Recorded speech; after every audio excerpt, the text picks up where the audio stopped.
ବୁଝିଲୁ ସାନ ହଁ ନା ମୁଁ ଭାବୁଛି ବାପାଙ୍କ ଶ୍ରାଦ୍ଧ ପରେ ପରେ ପ୍ରସ୍ତାବ ଗୋଟେ ଖୋଜିବା କାହିଁକି ନା କେତେ ଦିନ ଆଉ ବାଡୁଅ ରହିବା ମୋ କଥା ବୁଝିପାରୁଛୁ ନା ନାଇଁ ଇରେ ଆମେ ପୁଣି ଦିନେ ନା ଦିନେ ବାହା ହବା ନା ନାଇଁ ନା ନାଇଁ ଆମେ ଏମିତି ପଲିଥିନ ବାନ୍ଧି ବୁଲଥିବା ବାରିକୁ ଦାଣ୍ଡ ଧମକ ଇଏ ଧମକ କିଏ କାହିଁ କାହାକୁ ଦବ ମ ଆମ ଦେହରୁ କଣ ଜିନିଷ ସରିଯାଇଛି ନା ନାଇଁ ଆମକୁ ଅଭାବ ହବ ମ ଇରେ କଥାରେ ନାଇଁ ଶାଳ ଶାଗୁଆନ ଖତ ଖାଉଛି ଇଏ ଅମରି ବୁଦାଙ୍କୁ କିଏ ପରିସ୍ରା କରୁଛି ଆମ ବିନା ଦୁନିଆକୁ ଭାବ ତ ଥରେ ଆରେ ଭାବିବୁ କଣ ଆମେ ଜାଣିଛୁ ତମେ ଆମକୁ ଆଉ ଦବ ନାହିଁ ତା ଦେହରେ ଟିକେ କିଛି ଲଗେଇକି କହ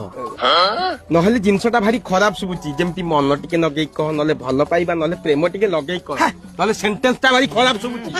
ତୁ ଏତେ ନନା କାହିଁ ଅର୍ଥ ବୁଝୁଛୁ କହୁନୁ ତୁ ଗୋଟାଇ ଅର୍ଥ ବୁଝୁନୁ ଗୋଟେ ଅର୍ଥ କଣ अरे जैसे बच्चों को सेहत के लिए जरूरत है माँ का दूध हाँ वैसे बच्चों की बाप की सेहत के लिए जरूरत है माँ की माँ की लिमड़ा